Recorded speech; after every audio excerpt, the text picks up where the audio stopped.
Yeah. Thank you.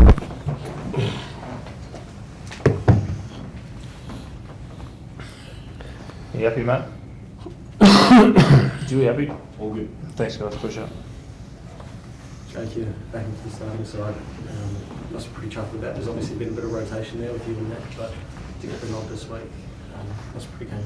Yeah, I'm excited for the weekend. It's sort of been a little bit of rotation with the halfbacks. I came back from Argentina, and Nick's been pretty fresh. I thought his injection into the team last week was his usual self, really energetic, which was good to see. And I had a little bit of time off, and hopefully I can provide the same sort of energy. What's that like from a player's point of view when you started the majority of the tests this year, but again there has been that rotation, that uncertainty? Is that tough mentally going into a test week, not knowing exactly where you play?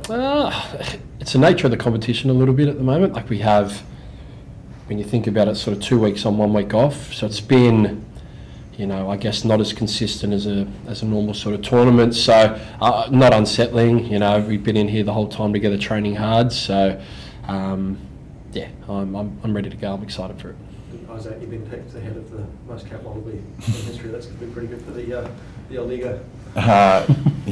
It was pretty good. I've been just trying to prep myself leading into the game. It's a pretty big one. I think Sips was pretty happy to just get his 140th in and call it that. But he's been good throughout the week. I'm still quite new to the squad, so all those little bits of advice he's been giving me has been really good. When you reflect on the tests that you have had this year, like say against the Springboks as well, what did you learn from those games that could potentially help you against the All Blacks on Saturday?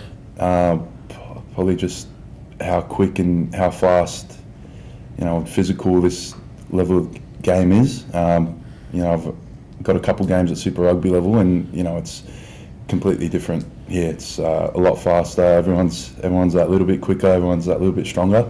And then around the set piece as well, everyone's world class players, and they're quite dominant in that area. So it's something that I want to improve on, and something I've been trying to do throughout the week. Jake, the Bledisloe's obviously gone. What's driving the team this week? We want to put on a really good performance. We sort of been guilty of getting close, and the next week sort of not having as good a performance. What's important for us is we know we need to build some consistency around our performance. We see this week as a really good opportunity to do that. We thought sort of the way we finished the last 30 minutes in Sydney, where we were allowed to play with quick ball, we sort of dominated the collision. On top of that, we'd like to do that for a little bit longer. It's we want to improve this week. And looks like TJ's last home test for the All Blacks, the big occasion in his home town. What's he been like to compete against over the years? He's a really good competitor. He's really abrasive character. If you run at him, he'll let you know about it. Really good on ball and can create quite a lot as well around the ruck. So I'm sure he's super excited. His family's very proud of his efforts, and I'm excited to test it against him. He seems like the ultimate white line fever guy, yelling and screaming on the field, and then first to have a chat and a handshake afterwards. Yeah, he's we spend quite a lot of time playing against these guys, and they're all good men. So you're right though. He's energetic on the field, and he's yapping, and he's India, but good bloke off the field. And just the intricacies of playing at Wellington, that swirling wind, pretty unpredictable. Like that must be quite good fun as a halfback. Is it just to hoist heads up there and do your best fullback? It is challenging. We played here during the year, and it's sort of, I've played a few games here, but it's really hard to get a feel of where the wind's sort of going at different points throughout the game. And we were training today out at one of the fields around here. Again, really unpredictable. It is a bit of a lottery sometimes. Hopefully we can get a few guys around the ball to see if we can pick up some of those scraps. But yeah, I'm sure we'll be ready to go. I was going to say research might disagree, given that kick in 2020 that sort of swerved on its way. Decent hit, wasn't it? Yeah. I was going to ask, just pick up on another thing, saying, what motivations? Like, is it a motivation to be the first team in, I think it's 23 years to win against New Zealand? Oh yeah, it has to be motivating. We're not thrilled with where we're at. We are a new group with plenty of debutants this year, and You know, we found that we've made some improvements in our game, but definitely not where we want to be at the moment. But you've seen glimpses, I thought, throughout that Wales sort of game and Georgia and parts of that South Africa game and Argentina at points. We played some really good rugby, but we haven't been able to, be consistent every week. But there's definitely motivation. You know, it's a test match, playing against the All Blacks at a packed out stadium. We're excited. Isaac, you happy to get to Wellington, not go to Eden Park? I guess I can't really control that. You just got to play where you play. But it's wherever you play, you sort of just got to try and put your best foot forward. Anytime I get the chance to play for Australia, it's pretty big. So yeah, I don't really focus too much on that. Are you guys aware of their record in Wellington though? I think they've obviously lost Eden Park in forever, but they haven't won in Wellington in the last five tests. Oh, really? Yeah, Look, not too aware of that. We're expecting a good team ready to go, so not too focused on that.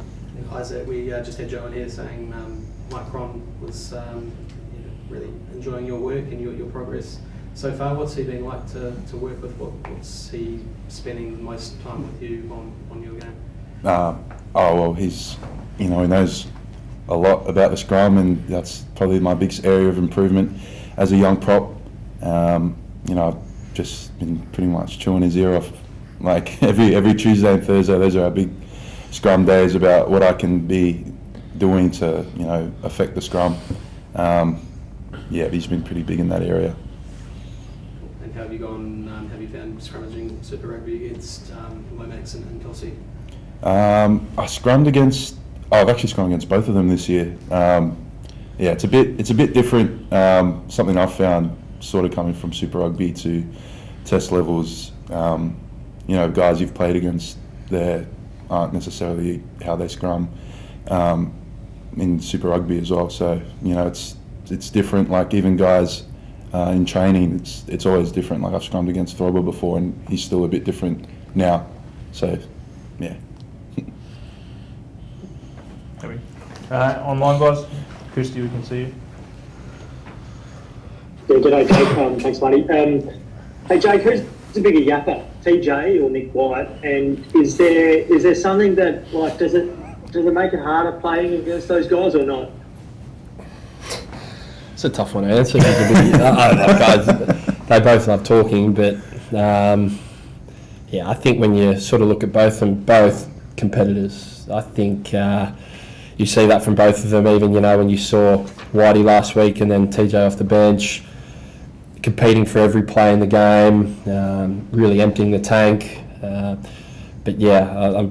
not sure, but I think there's so many things that go on a rugby field. You don't hear everything, and until you see the replay and see some of the involvements, you sort of miss a lot of that stuff a lot of the time, unless it's maybe directly said to you. So it's not fun of mine.